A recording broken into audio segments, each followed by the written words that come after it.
Okay, so imagine you are sitting exactly where you are 5 years ago. Do you remember where that could possibly be? Have that image in your mind, okay? And you right now are teleported to that moment. You have 10 seconds to say something. What is it? Stop dyeing your hair that color. You look really gross. Dave, what would you do? Oh my God, 5 years ago? Teleported to right now? Yes. Yeah, right now, and you only get 10 seconds. Oh, where was I 5 years ago? Oh my God. Get some exercise, you fat slob. Oh. Okay, and then now let's talk about how off-putting it would be to just see yourself from the future appear for 10 seconds and just make fun of you and then disappear. Yeah. Oh God. You'd just be like, stop eating. You're just like, you're in the middle of eating. You're just like, what the hell? Yeah. You just like don't dye your hair for years. No. Yeah. We've got Dave on the podcast, everybody. Yay! Dave from Nerdarchy, Nerdarchist Dave. He goes by many names. Dave, who the heck are you? Well, as you stated, I'm Nerdarchist Dave from Nerdarchy for Nerds by Nerds, and we run a mildly successful YouTube channel. And we've been around for a while now, like 7 years, and we have a website, and you know, Guys are the OGs. we made a book, and like we were going to have a convention, but then the world ended, so we do some things. Yeah. Hate it when that happens. I was so excited for that. Yeah. And then, Is that still going to happen? I don't know if you can say this or not. Well, it is going to, I can say it. I mean, it is going to happen. It's just going to not happen this year. Just because, like, in theory, we would have been having to be planning months ago. yeah. And we you know, we've been, like, we're actually, so this is a little bit of an exclusive because we're about to put the update out. But, you know, we were waiting to get back our deposit. Because if we didn't get back our deposit, we'd be like, I guess we're going to have to make this work somehow. Right? But we were working with an event planner. This meeting is being recorded. Oh. Thanks, Zoom, for letting us all know that this meeting is now being recorded because I forgot to push the record button. Dave's face is here now. Sorry, everybody. I don't know how to push record. I did this last episode, too. Are we going to start in the darkness? Yeah, just in the darkness for a little bit. And then That totally messed me up. And it's like, is it okay or do you want to bolt? Like, I had options. Yeah, you're going to get a couple of Doom-involved questions throughout with Zoom. It's going to ask you for your SSN. It's going to ask you for your address. Nice. Just put those in. It doesn't. My bank information. Nothing that really matters. No. I get it. Yeah. But I say we were working with an event planner for the convention. Since it was our first one, we figured we should get someone that knows what they're doing. Yeah. And they were like, I really think you should wait and let other events go first to see what happens. Especially with it being our first one. I mean, there was going to be enough challenges with just that. But, I mean, you know, you've already said when we do finally do it, you're willing, you're back in. Guy Shalanders is back in. Satine Phoenix said she'd be in. So, cool. some of my favorite people. I don't know if we'll get everyone back, but I think we'll be able to get a bunch. Hey, it'll still be fun, you know, no matter what, so. because it's, you know, one of those times it's like a community kind of built thing because everybody knows you guys and it'll just be so cool. So I'm really excited for that. It'll be a good time. But yeah, the world is slowly not ending, slowly, but you know, kind of coming back together. At least on my end of everything, now that everybody's vaccinated, on our side, it's kind of been mostly back to normal. If not, sometimes I have to wear a mask. But I mean, we've been playing D&D in person and stuff, and oh my god, it's I don't wear a mask unless someone makes me now. Because like I think you should wear a mask, and I'm like not like I'm not an anti-masker, but also I'm like if I'm vaccinated, I'm not that worried about it now. But like if other people need me to, I will. I was like that for a little bit, and I was like, I don't need to wear this, and then I was like, oh, I don't want people to think I'm like an anti-masker, so I'm gonna just keep wearing it. It's like I don't want people to think I'm an anti-masker, but also I'm vaccinated, so and it's just it's both, but. Yeah, it's been pretty crazy. Yeah, after the 15th here, you don't need to wear one unless you're asked to. And I think in hospitals you still have to wear them. But, yeah. I think that's how it's here in Jersey, but like last week. Yeah. So. Oh, well, that's good. Yeah. That's good. Yeah, so, that's you know, nice. I keep it in my pocket. If someone wants to wear it, I'll wear it. If not, whatever. yeah, exactly. Because they can always. You said you're D&D in person. You did it already. You're going to. Yeah. Oh, we still are. We are. started streaming too. Yeah. We got a whole new setup. That's it's hot. awesome. Yeah, it's so fun. We primarily played in person. Yeah. And then going from in person to online was a rough kind of switch. And then we got used to it. Now then coming back to in person after a year has just been like, is it weird? Yeah. it's totally. You're like, why are you sitting so close to me? Yeah, exactly. They're like The 4 foot weirdest away. part was being like in games that we had like not played in person, that we started in quarantine, and then playing them in person. I was like, oh, this just completely changes my perspective, because you're like right there, and it's like, it changes the way I think. And I didn't think it really would. I thought it would be pretty similar, but like, it's very weird how much it like changes. It's just weird because I made my office space really cozy, and now having to come out into the open with 6 other people, it's difficult. Yeah, definitely. Yeah. You need a cattle prod and just like back, zap, zap, zap. Get away. Yeah, exactly. 6 feet.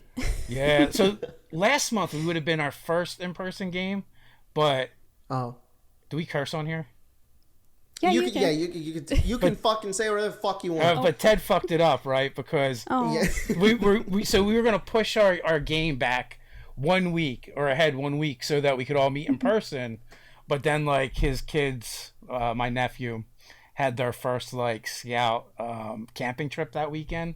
So he's like, I can't do it. We push it back. Like, fine. So next weekend will be like the first time we're doing it in person back in Ted's basement. Nice. So it'll be good. Nice. That's so awesome.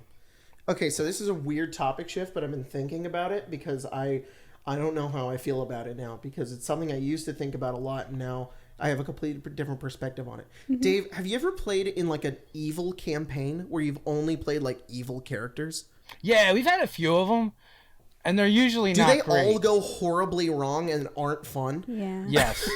Yeah, Okay, because evil always turns on itself, right? And like, and the other problem is just like most players. I mean, I've heard of these mythical campaigns. Our group is so good that we can play evil campaigns. It's not a problem.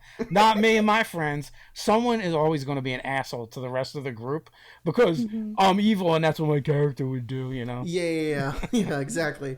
Yeah, we've tried it a couple of times, and people, like, I don't know why, there was like an influx of people recently, like, asking us and talking about it. Like, you guys should play an evil campaign, or we should do an evil one-shot. And every time I think about it, I'm like, we've done them before and they're never fun. Yeah. And it is exactly because of that. Because everybody just goes, oh, evil? That means asshole. So let's all be assholes. And it's like, that's, okay, I that's feel like not. they have to be structured differently, because the 2 that we've played in, it's just, oh, we're all murder hobos now and we don't go anywhere. Exactly. It's just, we're going to kill everyone in this town and then we're going to move on. Yeah. And that's dumb. Like, that's not, okay, an evil campaign doesn't need to be like, you just kill everybody you come across. I think what it should be is just a morally ambiguous party, which I think happens in D&D anyways, when you have an entire party of like, if you were using alignment like neutral or maybe chaotic neutral, it's like almost evil. But like, I don't know. I feel like an evil campaign doesn't involve, all right, let's go commit genocide. Like, it's just, like, who wants to play that? I feel like in our last Wednesday night game, we did something pretty evil without intending it to be evil. What was that? We needed to get up the coast to go to this place, and they're like, only the military can go up there, and we were like, well, we don't want to join the fucking military. These motherfuckers wanted to get on a boat. I gave them a path. There was a road that went north, and they were like, we don't want to walk because walking is hard. Because I implemented hard traveling rules, and you know what? It's okay. To be fair, we decided we were going to take the boat before you implemented those. That's true. So my character went to the docks and was like, I'll just find someone to take us up there. I'm sure someone will go up there. There was like everyone three was merchant like, ships. Everyone was like, no, we can't go up there. The military will find us or we'll die because it's very dangerous. There's like it's an inlet, and it's like rocky and it's stormy, and it's just like nobody goes up there. Yeah. And then They're like, there's sea monsters. Like Saban's character went over and like used his barred words of fear or whatever, and like frightened the captain, and then threatened him into taking them up there. So they just threatened a whole ship, took them up north, and they sailed through a hurricane and crashed the ship. And everyone died except for us that we know of. The captain, So I mean, is that evil? I feel like it was pretty evil. Is it evil To threaten to murder the captain of a ship effectively hijack it and crash it into a bunch of that's evil. You would go to jail if you did that to somebody. So yeah, you would definitely go to jail. Yeah, that's true. But is it evil? We blackmailed because you go him. to jail for smoking weed, but that's not evil. Okay, but blackmailing someone into threatening to murder this man and probably his friends who work aboard his ship. It was a merchant vessel. They were just taking tea to places, and we killed them all. Point of clarification, right? They all ended up dead, right? Yes. So, like, how you got there that doesn't matter. Of. I think you guys are responsible for all those deaths. Yes. Specifically, Sabin's character. Yeah. Because we didn't know. We just thought he convinced them. It's funny because the even fall party is the exact opposite. Did you ever have that, Dave, where you like DMing like two different groups of people, and this group is like very, very good, and then this group over here is sailing people to their doom? Like, it's like two of my parties are like exactly the opposite in alignment, and it's like, all right. Now, and when you say alignment, you mean the players, not the characters. The players, not the characters. But I mean, okay, so when I say alignment, and I like reference it, we don't really play with alignment. But I'm not taking 20 Cody about it, where I'm like, oh, you should not use it. I still think it's like kind of fun. Why does Cody sound like a ghoul? Hey, smooth skin. Stop using alignment rules. No, Cody's been smoking for 100 years. He got but no, we do play with a little bit of alignment, but not like to the detriment of rules. It's more just like he ha hoo ha, I am chaotic neutral, but it doesn't matter and nobody pays attention to it, but we just sometimes reference it. I mean, like, the rules don't really reference it anymore, so there's like no point for it to come up. There's no point. There's like one spell that it's like, if you're good, you get something from it. No, it's there's some magic items. There's some magic items. Magic items will know if you're good or evil, and then that can like determine, like, if you turn into a werewolf, you become evil. Like that's like the only time it's referenced. And there's stuff in Curse of Strahd that'll make you evil. Yeah, exactly. Yeah. Do you play with alignment very much, Dave, or no? Man, I hardly ever write it on my character sheet anymore. Or if I do, I write it there and then promptly forget it and just roleplay the character as I perceive them, just because it's like Wizards of the Coast just didn't have the balls to just get rid of it, right? It's like, either have it or don't have it, right? Make it mean something or just trash it. Yeah. Here's a thing I've heard a lot of people don't do. Do you do personality trait, ideal, bond, and flaw? I stopped. I used to in the beginning, and I thought it was kind of cool. I mean, here's the thing. Like, you guys, you've been playing this game for a while. We've been playing for a while. So I feel like we're already doing those things, even if we're not writing them down in specific boxes. That's exactly it. Yeah. But, like, a new player that's never played the game before, I think it's super useful and helps them define their characters and gives them some tools that maybe they didn't have access to before. Yeah, definitely. I still use them, but I use them as a guideline. I rarely ever stick to it after about 2 games.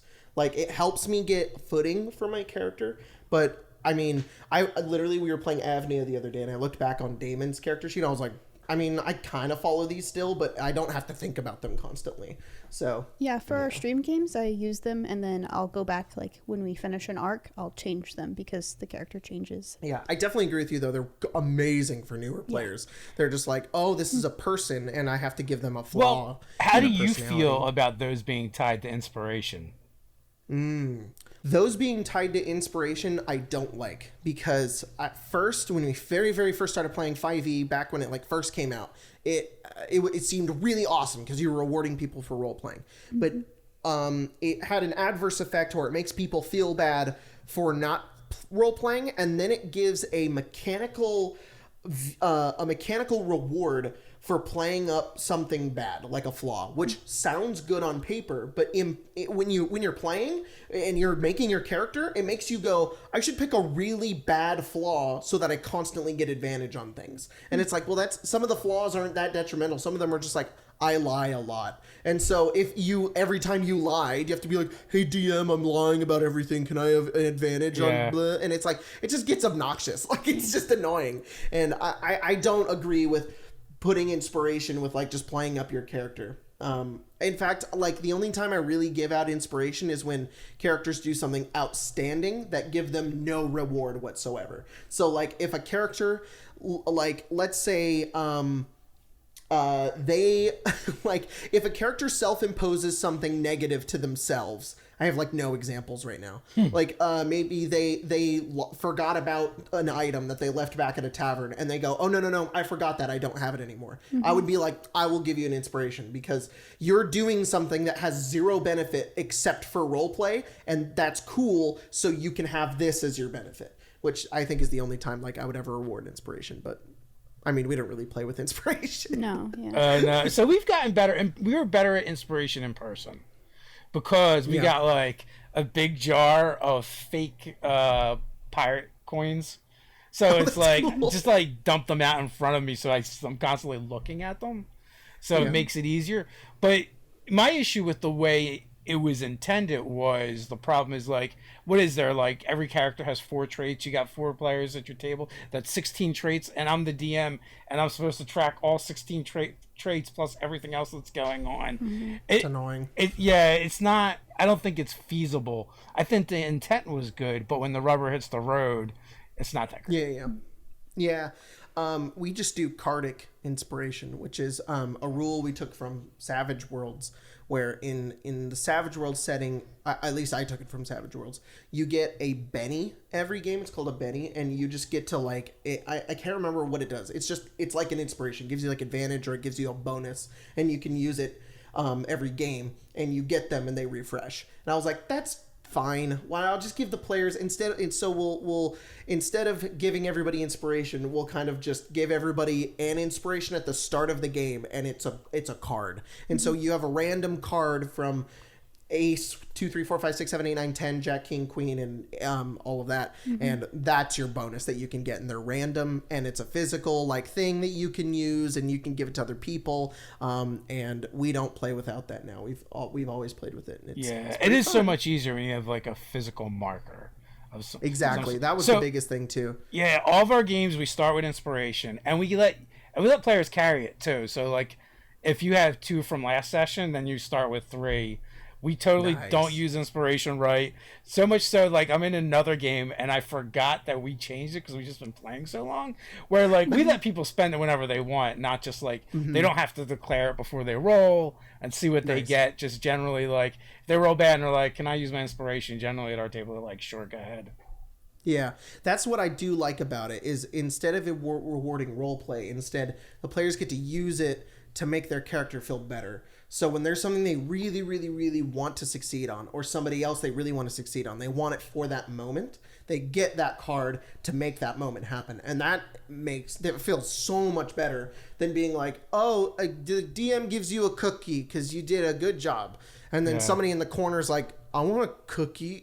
Like, well, we do that too. Like if someone does something really cool at the table and like all the players are like impressed or whatever, or sometimes it's just like reminding the GM of something, or it could be dick jokes, whatever, it just comes up and inspiration gets handed out. Heck yeah. I tend to do like whenever somebody does something in game that's like that's the one.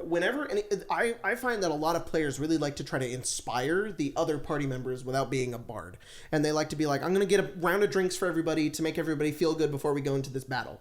And it's like, I'll normally be like, okay, roll a d6. They roll like a 3, and then everybody gets 3 temporary hit points. And so they get something for doing that, but also it's not just like a flavor thing, and it's not just stupid. It's like there's a mechanical benefit to doing that. But it's real small. It's not like it's like warrant enough to constantly do it. Yeah. So, yeah.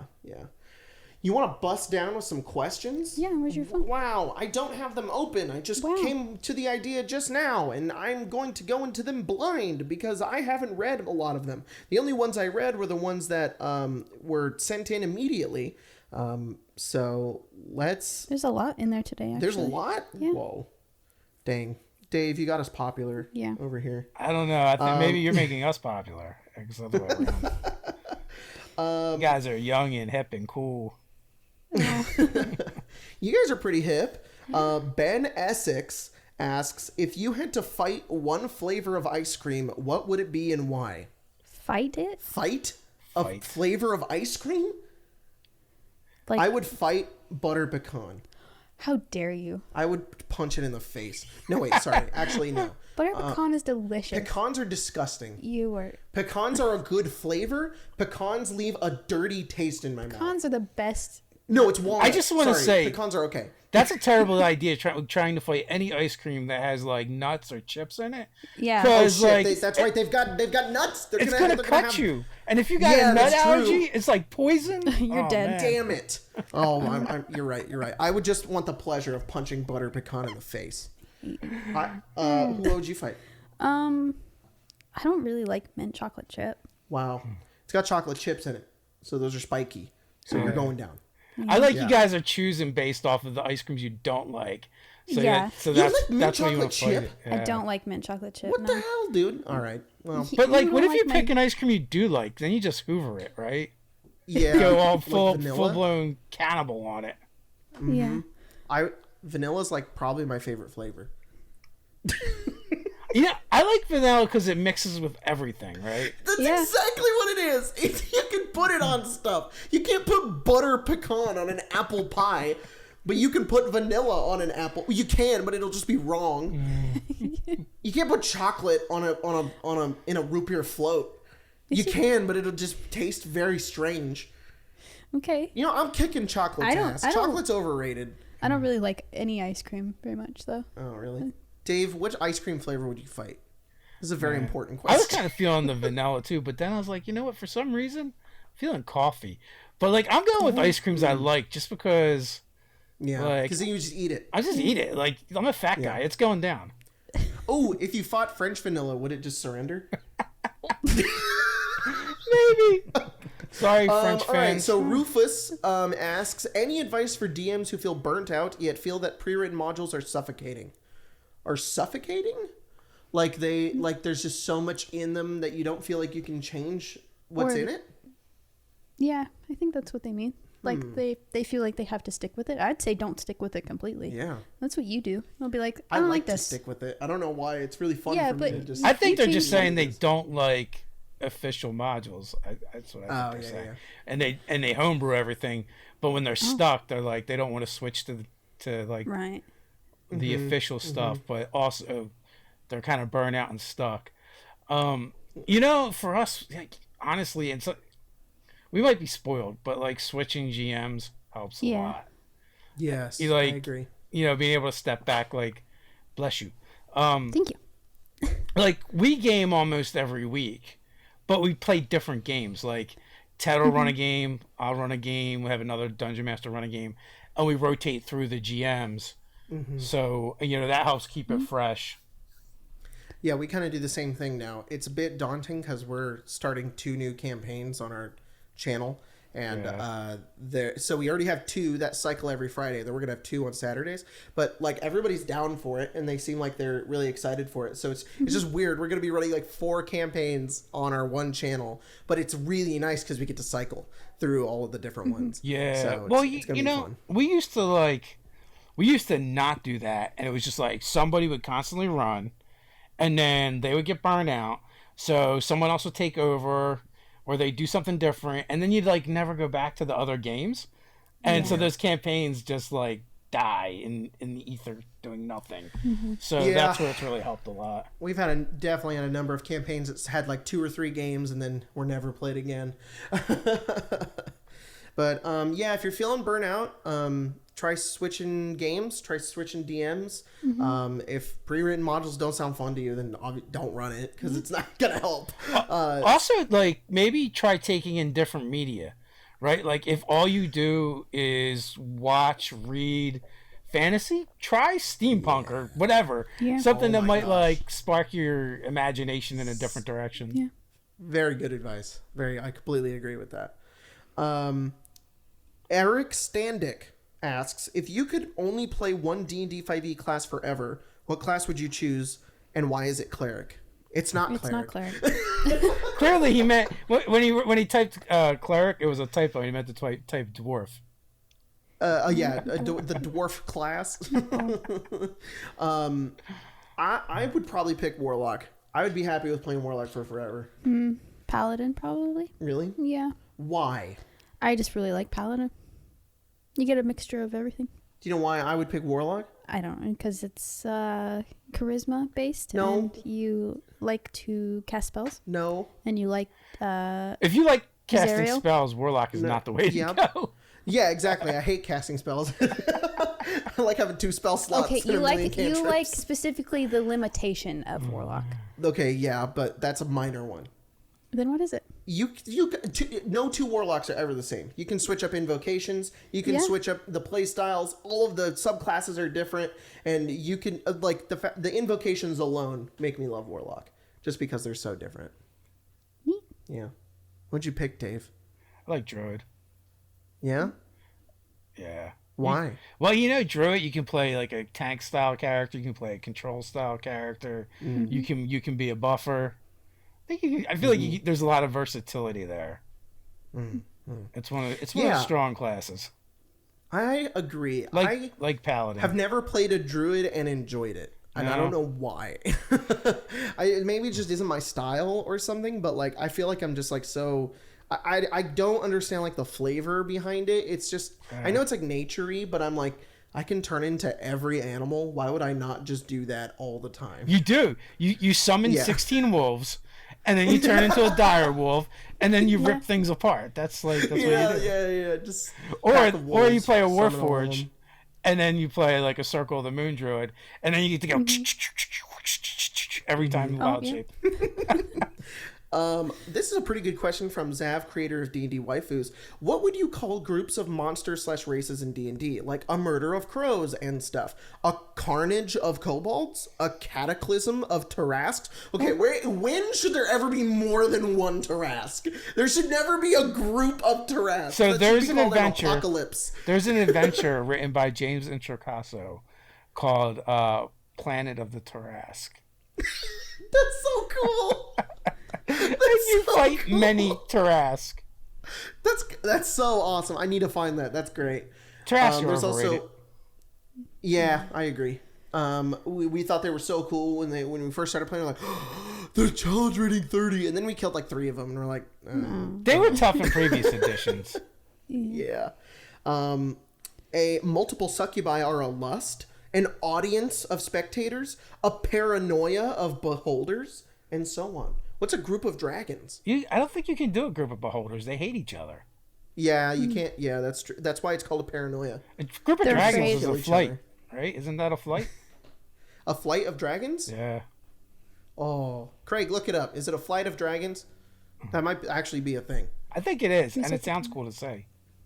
Yeah. A flight of dragons. That makes it. Oh my God, what is it? This is the stupidest thing. I Googled it. Yeah. And I want to say, you know how Google has like the preview images? Yeah. Every preview image is a chicken. It did give me the answer, but all the images are chickens. What? A group of dragons is called a thunder. That's way cooler. A thunder of I dragons? disagree with Google. I think Google's wrong. Chickens, though. I don't really understand What's that. a group of chickens called? Let me find out. A flock, right? Wouldn't it be just a flock of of birds? I don't know. But what if it's like a cluck? A clutch? Oh, yeah. It is a flock. A flock? Damn it. But you could say, depending on the type of chicken, if they're hens, it's a brood. Yeah. If it's chicken, like chicks, it's a clutch. Oh, and also you could call them peep. A peep of chicks. Peep of chicks. Yes. But peeps make a lot more sense. Unless we're at KFC, then we call it dinner time. Only bucket of $20. Side of slaw. Finger looking good. Oh, not the slaw. Our neighbors have chickens. Like, we have different neighbors with different chickens. And we have the stupidest rooster that lives across the street from us that, like, just crows at all, the weirdest times. That's annoying. We have a bird that once the sun goes down, he lives in our front yard. He just screams all night long. Nice. And then the sun comes back up and he's quiet. We don't know what's wrong with him. Really weird. Yeah. Because I'll be like, the house will be quiet and I'll hear birds chirping. I'm like, is the sun rising? It's like, it's 10 do p.m. birds get What the rabies? fuck? Can birds get rabies? Do you have a bird with rabies? It's just freaking out. Yeah, apparently birds can just get confused on like what time of day it is. Even if the sun's not out yet. That's so weird. I think they know. They're just jerks. They're just being assholes. Yeah. Birds are assholes. You know what? Birds are. I understand why cats want to kill birds. You know, they're mean to mice. Mice are not doing anything wrong. Neither are rats. They're just kind of living their life, and they can't help that they look like that. Birds are fucking dicks. They will taunt other creatures and just be like, "Yeah, I can fly, asshole." Look at you give a single creature the ability to fly, it becomes a dick. And that's what birds are. I think there are certain types of birds that are mean, but I don't think all birds are mean. Like a blue jay is an asshole, but like yeah. But like parrots are okay. I've never seen a calm bird. Really? I've never seen a bird that's like, I'm just a chill ass bird and I'm cool. Birds are either like, I'm gonna fuck your day up and I'm gonna punch you in the face, or it's just like just screaming all the time. Yeah. Are they chill birds? Yeah, I've met a chill bird. My aunt used to have a parrot, and it was pretty nice. Oh, really? Well, maybe a friend of mine had a macaw, and they just got it. Or it was like not them, but like their uncle or whatever had just gotten it, and like just spent like $5,000 on this bird, and it just like took a chunk out of his face, and then laughed at him. Oh my god! Yeah. My grandfather bought a macaw at like 50, and these things live super long. So this bird's gonna outlive my grandfather. Oh yeah, you got to leave that to somebody. Yeah, no one wants it. It immediately ate all the blinds. We had dogs my entire life as a kid, but the macaw would jump on the wooden table and eat the table. And fuck it up. Yeah, no, macaws are incredibly hateful. Like, fuck this table. Your grandfather? Yeah, my grandfather did. So when he went out of town, he's like, "Hey, I was like 8 or 10, whatever." He's like, "Can my parents watch the bird?" And I'm like, "Sure, whatever." It would unlock its cage, jump out, eat the wooden table, harass every other animal, go back in. My dad would come out and it would just screech at him like, "This is my house now." It's a menace to society. So a little bit of redemption, right? Yeah. Like I was a kid. I was like a teenager, and our cat was in the driveway, like just sunning itself, and this bird like kept swooping down and pecking it. Twice. Did it once, then twice, third time. Cat leapt in the air, grabbed the bird. There was no more pecking of the cat. No more bird. Right. That's right. I don't know. I know that some people have pet birds and they're nice. Like I know, like Matt Mercer has like a bird, and I've seen little videos of. It's a little bird. Yeah, though. it's little. It's finches cute. and stuff like that. Yeah. They're cute, but I mean they're loud. Oh yeah. They're so loud. All I'm saying is, how many videos on YouTube do you see of kids letting go of some animal they certainly nurtured back up to health, and the second it's gone, a hawk takes it? It's definitely not the family cat or any other animal in the neighborhood. Every video, something scurries away, and this hawk comes up from orbit, snatches that bitch up, and ruins everyone's day. Have you heard that story of that guy? I don't know if he died or not, but he got attacked by a hawk because he was hiking and he was bald, and they thought it was. Oh no, that's what it was. I think the hawk thought his head was a rock, and it dropped like an animal on it, and it killed him, or it like it hurt him, and because it was trying to kill the animal that it had. Can you look this up? I've heard this story before, and it's just like, what the fuck? There's also like people who live out, and they like take their dogs out at night, and they're kind of out in the countryside or even the cities, and they have to like put their dogs in like glow in the dark things so that birds don't scoop them up and have like spikes on them. Oh my god! Like they're little Birds teacup scooping dogs. Up little dogs. Oh yeah. Jesus Christ. That's dinner. Oh yeah. There was one story. I mean, this was years ago, where a woman like fought the bird off and saved her dog, and the dog had to go to vet. But then like she like got fined because it was like an endangered bird. Like, you should have let it eat your dog. We're sorry. Yeah, that'll be $500. Yeah. Crows and ravens are cool though, because they're like real smart. Yeah, but they're still like a menace. Like they're not like nice. They're still like evil. I like that people like befriend crows and stuff though. Like give them food, and they're like, all right, you can. I'll bring you shinies. No, Yeah. I hate seagulls. Oh yeah, have you they're seen terrible. that YouTube video of that crow or the raven, and they can like mimic. Oh yeah. And this one like comes down over to this guy. It's like, it's a crow. Look, and the crow literally goes, "Fuck you." We were down Wildwood, down the shore one year, and we're having a picnic on the beach, and the seagull like attacked my mother-in-law because it was trying to get her sandwich. Yeah. Oh my god. Seagulls don't mess around. They're like, oh, I see food. No, they don't care. They don't care at all. Neither do the ducks at Disneyland. They are the most fearless beings on this planet. They will walk by anything. You can't scare them. They're like, they see crowds every day. Those are the most fearless ducks. They're not cobra chickens though. When we did D&D in the castle, and I think it was like me and Ted were gonna go for a walk down like the park, and the people that work at the castle was just like, watch out for the geese down at the park because they're kind of nasty, and you can't do anything to them because the queen owns them. Oh my gosh, that's insane. Yeah. Geese are also dicks. What did you find anything? I can't find anything like that. I found things where people are attacked by hawks for no reason. Like the bird just comes down. Like there's this guy who is bald, and his head has like talon scratches all over it because it just came down and attacked him. He was just running, and people like part of the article says they don't really know why it did it because it's really abnormal because they don't attack anything like that they can't pick up and take away. Yeah. And then I found another video trying to specify like the prey drop, and they're known for dropping snakes into crowds of people. What? Hawk drops snake on family barbecue. That's not because they're trying to kill it. They just think this shit's funny, right? They're like, they're like going to like their hawk buddy and nudging them with their wing. They're like, watch, this shit is going to be funny. Yeah. Also, I have a fun story again about birds. I lived in Utah for a long time, right? Yeah. Middle of the United States. Not middle, but it's surrounded around every side. You want to give a guess what the Utah state bird is? Pigeon. The California gull. It's a seagull. It's a seagull in Utah? It's the There's state no bird. beaches and it's California. What the fuck? Why is that the animal? I thought it was funny. I remember moving to Utah, and they're like, "Yeah, our state bird's a California gull." I'm like, it says Californian in the name. I feel like it's some kind of appropriation. Maybe whoever got to pick the bird really liked them. Yeah. I feel like everywhere. Utah is just trolling California at that point. Oh. Yeah, that's Take your exactly bird. If you don't it. want them, we'll take them. Yeah. What are the seagulls in Utah? Everywhere.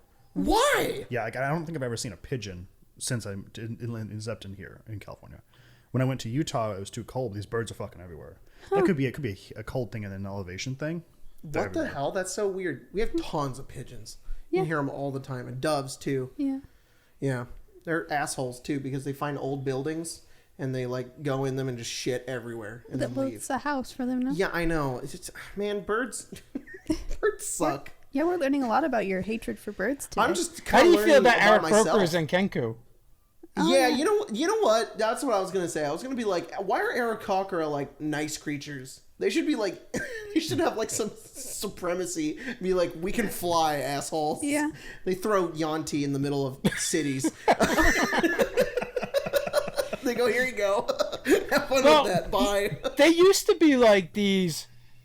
They used to like now they're like these majestic eagle-like birds, but they used to be like these vulture birds that their hands were attached to their wings, but they could use their feet to hold things and shoot bows and stuff.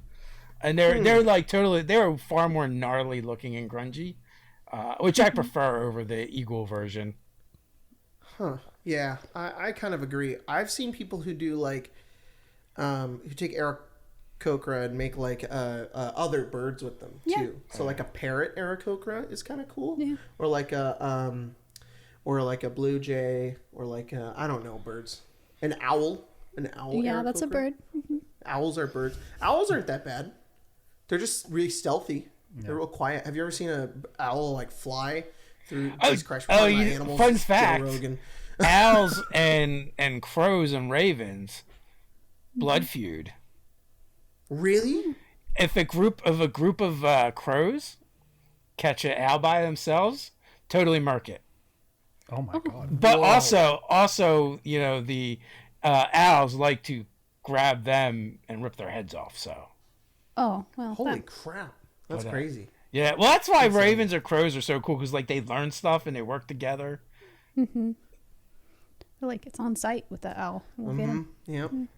What were we even talking about? We were I'm just not talking sure. about a flock of chickens, and that's what I it think evolved to. groups of monsters having names. Yeah. And that's Yeah. where it started. Okay, so Beetle and Grimm's did not ask one question, did not ask two questions, but asked. What if I said no questions? Oh, They asked three questions. that'd be sad. Yeah. Beetle and Grimm's ask, what adventure and or setting would you love to see brought up to 5th edition? The Feywild, which got announced right before we went live on this podcast. Did you see that, Dave? I did. And then there's Yeah. there's going to also be like the Wizard School from Magic the Gathering. They're doing Strixhaven? Yeah.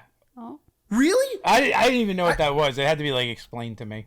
Oh my gosh. Craig. Craig loves crazy. Magic the Gathering. He's looking it up. That's so cool if they're really doing that. That's no, so they sick. are. That's their next one. It's going to be. That's awesome. It's going to be Hogwarts and instead of a D&D. crossover like the rest of them. Instead of being a setting, it's going to be an adventure. Oh, Craig just went like this. That's so Yeah. cool. Very cool. I'm so excited for that. Anyways, the what is the new Feywild book they just announced? What's it called? Witchlight, Wild something Beyond the Witchlight. Wild Beyond the Witchlight. That is such a cool name. Has like a carnival theme to it. I'll run that one. Oh yeah, because it's going to have the tie-in to the Van Richten's guide. Yeah. The Carnival Domain of Dread. Yeah. Oh man. Yeah, we've been talking about Feywild like the past few episodes of the podcast, and then it got revealed. Yeah. Yep. It was like talk of the Amazon leak. Yeah, like, yeah. Last week or so. Yeah, that's The, insane. The Strixhaven book is called A Curriculum of Chaos. Oh, hype. So cool. That is So very cool. When does awesome. that come out? Like- November. November. Oh. Oof, that's cool. That's Sheesh. cool. Everyone always wants like Dragonlance and Greyhawk, and I'm just like, oh. Honestly, I didn't even want Forgotten Realms. Yeah. Like I want The stuff. Sword Coast Adventurer's Guide is the weakest book in Yeah. every single book they've released. It's just okay. The only thing good that came out of it was like the couple of spells that were in it and Oath of cantrips. the Crown, and that's Yeah. about it. But Is that the one that has the no, really I don't bad know. art. I was gonna say that, but Yeah. I thought It wasn't. It was one of the early books that wasn't written by wizards. They Did Cobalt Press do that one too? Who did Tyranny of Dragons? man, I feel like Green Ronin did Skag, but I could be wrong. Okay. Like where is it? Yeah, But it doesn't seem like their normal book.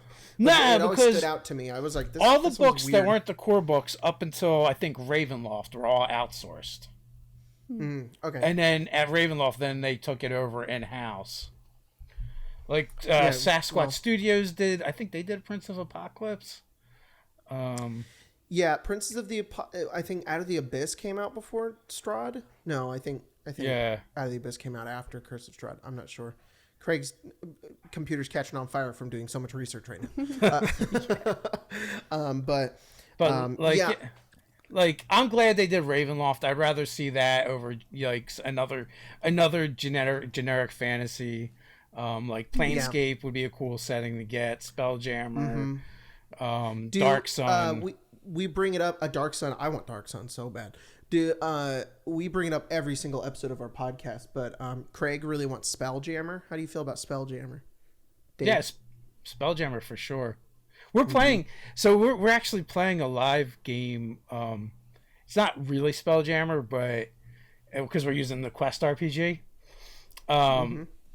Doug had ran a game called Ingest Quest, which was it was a food-based Spelljammer game. Well, this is like the spiritual successor to that game, but using Quest instead of 5e. That's cool.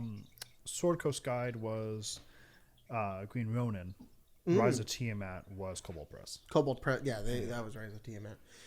Well, unfortunately, I don't like those books very much. Sorry if you wrote those. Well, you know what though? In all fairness to them, they had to probably be working on them without like all the information, without the benefit of probably playing that much 5e. Yeah, definitely. Because they were like one of the first ones to come out, and then once Wizards kind of got like a hold of like what was good, like every release of book has just been stellar. Well, The only one I haven't read yet is Candlekeep Mysteries, and I just haven't had the time to read it or check it out. But we actually like we end up owning all of the books, but we never run any of the official adventures. really, we don't do it on purpose because we want to. We just were like, hey, let's play the pre-writtens because I don't know, they seem fun, and we've just run them just cause, like, for no reason at all other than we want to. So we've live streamed Dragon Heist, Curse of Strahd, Ghost of Saltmarsh, Tomb of Annihilation. We just finished Tomb of Annihilation. Is that it? Is that all we've done? Yeah. I mean, we've played a little bit of Descent into Avernus. We've played a little bit of every single one, but we've never like fully streamed them and beat them. Yeah. And yeah, so, and then I at the end of our Tomb of Annihilation stream, I revealed one of our next games is we're gonna run Rime of the Frost Maiden. So I'm excited for that a lot. Nice. As GMs, we like homebrewing, but as players, like Ted's played through a bunch of them because he plays with Jacob Newman over on Mini Domain Terrain, which I always say the name of his channel out of order. I don't know why. It's just impossible for me to say it right. But he's played a bunch of them over there. I just finished up Curse of Strahd Saturday. Final fight, lost my second character in that campaign. Oh. Dang. Yeah, you were telling me about that in the live chat. Yeah. So that was cool. Although the GM is bringing 2 characters died in the final fight. One, during the fight got brought back with a dark gift, and then then I was offered the option of coming back with a dark gift. So it'd be cool to see where we go from there. Cool. That's fun. But I like it when it's kind of brutal and you can fail. Yeah. Beetle and Grimm's also asks, "What's your favorite Beetle and Grimm's artifact?" Wow, a bit of a meta question there, Beetle and Grimm's. So to be completely honest, there are a couple of things in the new Icewind Dale, the Platinum Edition. There's like 4 little artifacts that came with that, and there's one in there, and I don't want to say it because I don't want to spoil it, that is my favorite, and it is because it is related to the 9 Hells, and I am so excited. So that's probably my favorite one. I like the holy symbol of Ravenkind. Oh, that one's cool. The holy symbol. We have a physical holy symbol of Ravenkind, the necklace that can shoot light out of it and destroy vampires and stuff. Yeah, it's pretty cool. Oh, and then Beetle and Grimm's third question is, what's the highest level you have ever played? How did it go? What level did you prefer to start at as a DM and or player? So it's like 5 questions in one. Beetle and Grimm's just really hosting the show tonight. What's the highest level you ever played, Dave? 20th. We finally played a campaign. Really? It took us playing this game for like 20 plus years to finally get to 20th level in a game, and that was like the first campaigns that me and Ted ran for 5. It took about 4 or 5 years of playing once a month with those campaigns to go from 1 to 20. Dang, that's crazy. That's crazy. What's the highest you've gotten to? Is it 20? Technically 22, but that was homebrew stuff. Oh, yeah. Yeah. I mean, that doesn't count. Then 20. Then 20. Yeah. How many characters have you gotten to 20? Give me a minute. Well, you answer your how many characters have you gotten to 20, Dave? 1. Exactly. Just one. I'm with you. I've never gotten a character to level 20, and that's just because I don't play. I always, I think I've played in a level 21 shot, but that doesn't count. Yeah. A character I've gotten from lowest to highest level, I think, has to have been Jace in your game, Craig, and I think we got to 16. That's the highest I've gotten to, is 16. And we leveled pretty fast in that game. If we're talking like length, I mean, I played in a campaign for like 5 years and I only got to level 8. Yeah. So I mean, it just depends from game to game. Stingy GM. 4 characters level 20. Vincent didn't hit level 20. No, Sphinx, Benjamin, Eugene, and Lander. Yeah. We're all level 20. Back in the day when I was like, level 20 is cool. Level 20 fucking sucks. And now you don't let us hit level 20. Like, Tomb, we ended at 16. It's just too much. I don't want to DM it. I hate DMing. I've made a video about it on my channel before already, and I still believe in what I said in that video, which is just like making adventures for level 20 characters is not fun. And I get that you can make it fun. For me, I don't like it. I will say with all 4 of those characters, we played maybe 1 or 2 games at level 20, and it was the end of the campaign. Because it is cool to feel powerful, but the combats are so long and so crunchy and so ridiculous. You don't feel like Super Saiyan Goku. You feel like you're doing math for 80% of the game, and then you're like, wow, I did 100 damage. Isn't that crazy? Anyways, like, well, I mean, for it to be challenging, right? There's like 2,000 hit points sitting at the table. Yeah, exactly. You have to bring all of those hit points to something. So either the players are going to absolutely destroy anything they come across, or we're going to get locked in a 3-year-long combat, and it's going to be not fun. Yeah. Yeah. And then somebody can just cast Wish, and it's like, yeah, all right. Yeah. Well, that's why you stopped letting us get to level 20, is because no one had really played a high-level spellcaster in our game, and then my wizard hit level 18, and you were like, this is ridiculous. No more. Yeah. I don't know. It just feels natural. After playing and running so many campaigns with 5th edition, it feels so natural to end around 15 to 16. Yeah. That just feels really good because you're super powerful, but you're not like, you're still mortal. You know, you're not like a god. So I like that ending kind of area. But the other question in there was, what level do you prefer to start at? 2 or 3. 2 or 3? Yeah. 3? You like level 3? Are you hard level 3? Like, you don't ever start level 1 to 2? We have, but like at level 3, it's like you're doing the thing your character's supposed to do. Yeah. That's fair, because everybody gets their subclass, and everybody's not gonna die in one hit. Everybody's gonna have their cool abilities. You saying that we were gonna start Icewind Dale at level 1, I was like, ugh. The only reason we're starting Icewind Dale at level 1 is because the theme of the game is that it's horror, and survival. If you guys feel unkillable right when we start, that horror setting is not gonna work very well. Spoilers, I guess. Sorry. You can cut that out if you want. I don't know. No, it's fine. We can talk about it. It's okay. I feel like you guys that's get known. The inside scoop on Icewind Dale, I guess. But you get rewarded for watching the podcast. Or penalized, depending on how you look at things. Yeah. A surprise, guys. I'm in Icewind Dale. You don't have to guess anymore. I just for everybody who's wondering who's on Arcane Arcade, we're going to be announcing both campaigns in about a couple of weeks. We're going to finish our session 0 with our first campaign. We're going to do a session 0. Okay. Let's just go ahead and pause real quick. Okay, we're back. Sorry. Somebody was trying to sell us solar panels. Anyways. Starting level 1 is I like it, but I hate it at the same time. Starting level 1 sucks because there's just so much that can go wrong. There are not enough level 1 monster things that you can fight that aren't just goblins and or kobolds, because even then a goblin with a crit can still kill a wizard at level 1, which is like, it's kind of lame.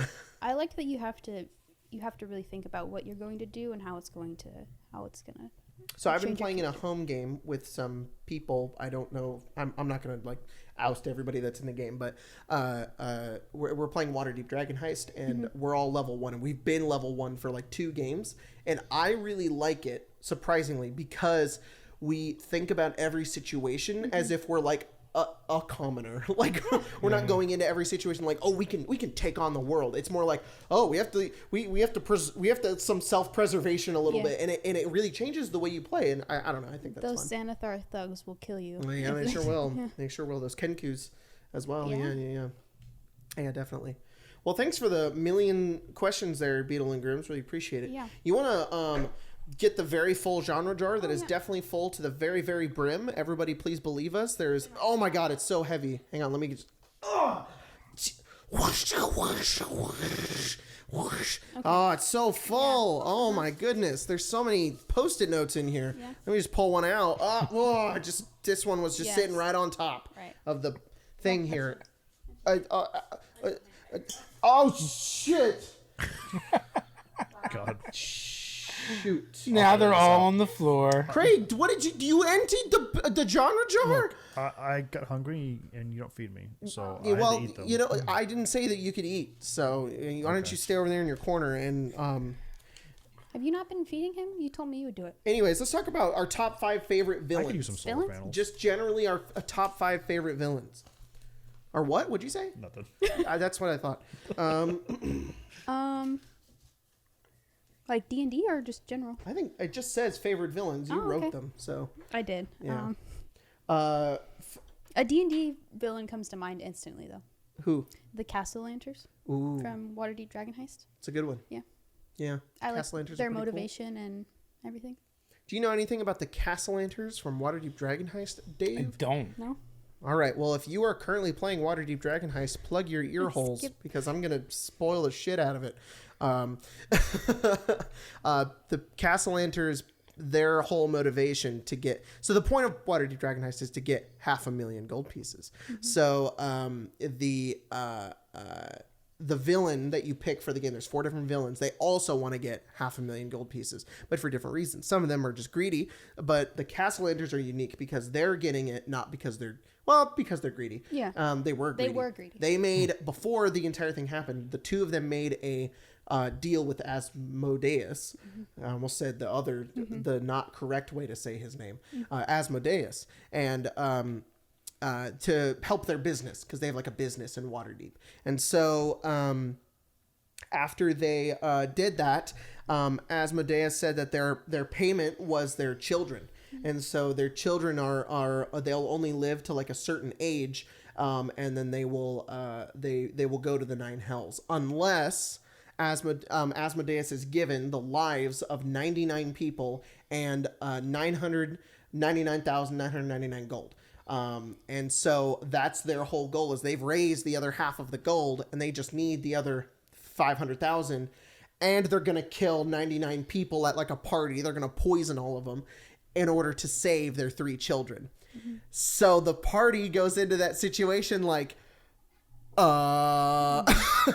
it's a trolley situation basically, where it's like, do you save 99 people or 3 children? Mm-hmm. And the worst part is that like the 99 people, the book goes into detail to describe like they're like people who are living on the streets. They're like nobodies. So even if they die, nobody's gonna notice. And it's like, fuck, that sucks.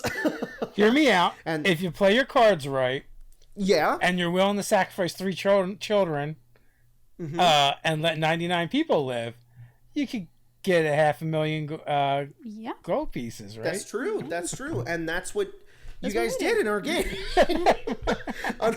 Unfortunately, 3 children were sent to the 9 hells. But I mean, you saved the lives of 99 of the people.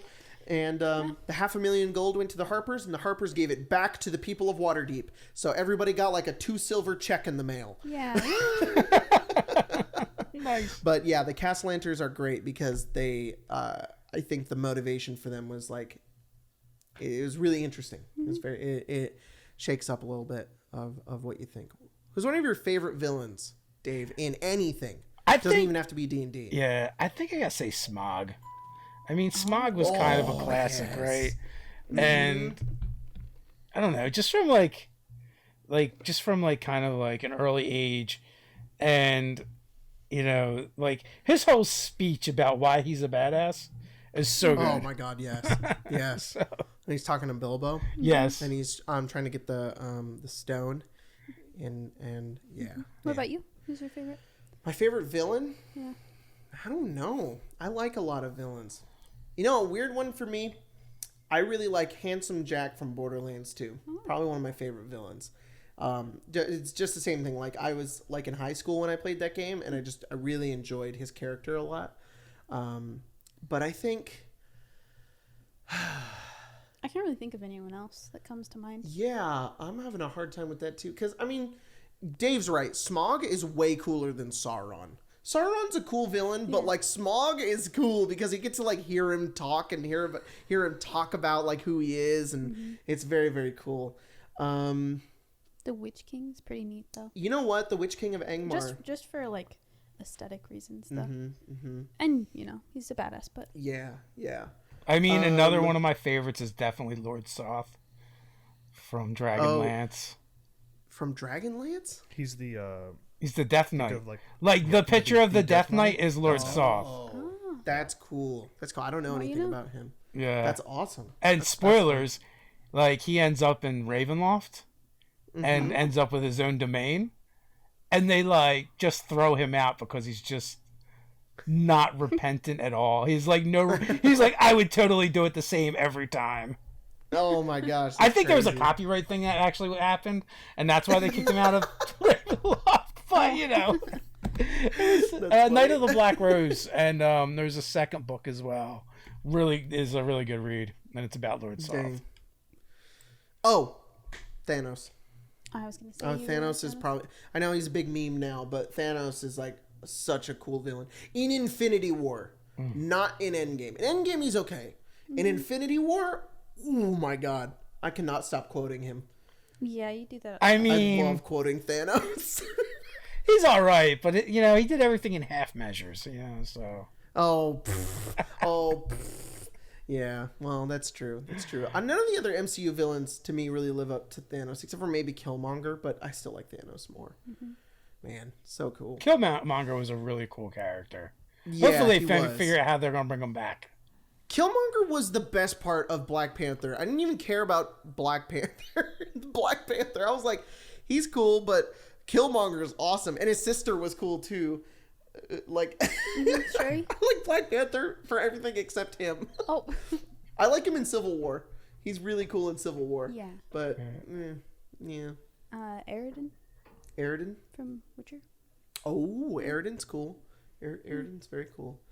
I also really like villains that, get a redemption. Is Zuko a villain? He is for a little while. Yeah. So I like Zuko from Avatar: The Last Airbender. He starts off as a villain. Yeah, and then I like that he 180s. It's very, very cool. I'd say most of the people from Castlevania. Yeah. all- I was going to say Dracula is a really good one, but I think I like Isaac more. Davy Jones. Davy Jones is a great villain. And Barbossa for sure. I think I like Barbossa more because he is almost like an anti-hero, so I guess he's not really a villain, but do you guys Darth Vader's cool too? But I think everybody goes to Darth Vader. Everybody knows Darth Vader. He's like the OG, right? So now he's kind of played out. Yeah. He's like the OG villain. I'm trying to think of other villains that I like, and I can't find one that I like more than Thanos. I guess I really like Deathstroke, the Terminator. He was one of my favorite DC villains. Slade.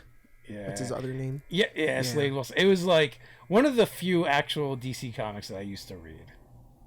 Isn't it weird that Deathstroke looks like Deadpool, and his name is Slade Wilson, and then Deadpool's name is Wade Wilson? They're ripped off. I don't think it's an accident. Yeah. Deadpool's ripped off Slade. Yeah. Or vice versa. Yeah, I knew that. Come on, guys. What do I look like? What am I, stupid? Do I look dumb to you? I feel like Marvel and DC would go back and forth and troll each other like that. Yeah. So. Do you guys like the Joker? As a, you know what? Not really. I'm not a huge Batman fan either, though. Yeah. Yeah, I like Batman only for the villains. That's Batman's pretty much cool, everyone. but I like all the wacky villains. I like Mr. Freeze and the Joker and Penguin and Poison Ivy and Harley Quinn. I remember them more than I remember anything Batman did. Scarecrow is one of his. Scarecrow's right? too. Yeah. I like Joker in Dark Knight, the Nolan film. The new Joker movie was good. Yeah. But I felt like it wasn't a DC movie. And that's okay. Kind of like Logan in the Marvel. Yeah. Speaking Logan of was really good. Joker with Jared Leto, Jared Leto's character in Blade Runner 49 is really cool. So good. Oh, I love his character in Blade Runner 2049. Yes. Oh, man. It's like the first time I've ever seen Jared Leto and been like, oh, he's cool. He's all blind. Oh, man. The movie's awesome. Yeah, I don't know. There's a lot of villains out there that I like, but You want to do one more? yeah, sure. Why don't you whip out another one? Since there's only 3 in there. God, That's how you get them down. So is that what's on the wall behind you? These are all the genre. Oh yeah. Yep. There's also like some questions that we wrote on there too, but yeah, they're all from previous episodes. I think we might have done this before. What is it? Spells. Spells? Spells. No, we've talked about what spells we would want to have in real life, but not your favorite spells. And one of my favorite spells is contingency. Oh yeah, that one's pretty I good. love that spell because you can then take another spell and combine it with another spell, and that's cool. And I think my other favorite spell is clone. I love clone. That is, and then combining clone with contingency is awesome. But anyways, those are two of my favorite spells. Oh, okay. I'm very fond of Steel Wind Strike. Oh, such a good one. I also love that spell. And then when I learned that you can combine that with the Assassinate ability, Oh, yeah. Mm-hmm. that's I would do Greater Invisibility Stolen Strike. It was that made you hate my character a little bit. Yep, you would cast Greater Invisibility, which means that you have invisibility only for a minute, but if you attack, it doesn't go away. Yeah. Greater Invisibility, and then cast Steel Wind Strike, advantage on all your Steel Wind Strike so you're going to get some crits in there. They're all probably going to hit, and you're just rolling a lot of dice. A lot of damage. Yeah. Yeah, big damage. Yeah. Big damage. That's why we can't go to level 20 anymore. No, yeah, that's exactly what it is. Tensor's transformation was a lot of fun too. Like, Yeah. so I played the one character that I played to level 20 was a 6th level Eldritch Knight, 14th level War Wizard, Mountain Dwarf. So Ooh. like, yeah, Tensor's transformation was a lot of fun. Cool. Haste was a lot of fun. Yeah. Dang. Although getting man. dispelled when you're hasted sucks. Oh yeah. Yeah, or when you're flying. People Yeah. forget that fly is a concentration spell, It is. which means when you're flying and you take damage, you gotta roll con save or you fall. Yeah. That's Yeah. that's actually how I killed someone with Stolen Strike. Was they were floating over lava. I bamped, attacked them. They lost concentration and fell into a lava. pit. Yeah. Yeah. Good times. Yeah. Love that game. Yeah. Definitely. Warding Bond is a spell that seems really cool, but I've seen go horribly wrong several times. Yes. Yes. Yeah. If you're gonna cast Warding Bond, you need to put it on somebody who's got more health than you, or you need to have more health than the person you're putting it on. Oh yeah. Yeah, I think it's the other way around. So the first time I seen it go really bad was when the Cleric cast it on the Wizard, and the Wizard just started doing all this insane stuff. Like, it was jumping back and forth between beholders, like on their heads and stabbing them with daggers. It was just getting wrecked, and like the Cleric was just like, they got to the point where they were gonna die, but they couldn't end the spell because it wasn't their turn. Mm-hmm. What the? Because it takes an action to end Warding Bomb. Oh my gosh, that's ridiculous! What the heck? That's insane. So really, you don't put Warding Bond on someone that doesn't respect their own life. That's step one. Yeah. Yep. Because otherwise they will die. In the Strahd fight, I had cast it on one of the Rangers. And, I mean, really, that's what kept that Ranger in the fight for so long. Because it was the Ranger that was wielding the Sun Sword. So Strahd had certain feelings towards that character. Yeah. But, like, the only damage I really took throughout the whole entire fight was all from Warding Bond. That's really funny. And, oh my gosh. And I just stubbornly, like, kept it on. I was like, this is the only thing fine, I'll keeping just the take the Ranger in damage. It's fight. fine, it's fine. I'm okay, it's fine. Yeah. Oh man. That's crazy. That's gotta be an insane end. Yeah, it's Like a lot this. of fun. To the end of the podcast, which is right now.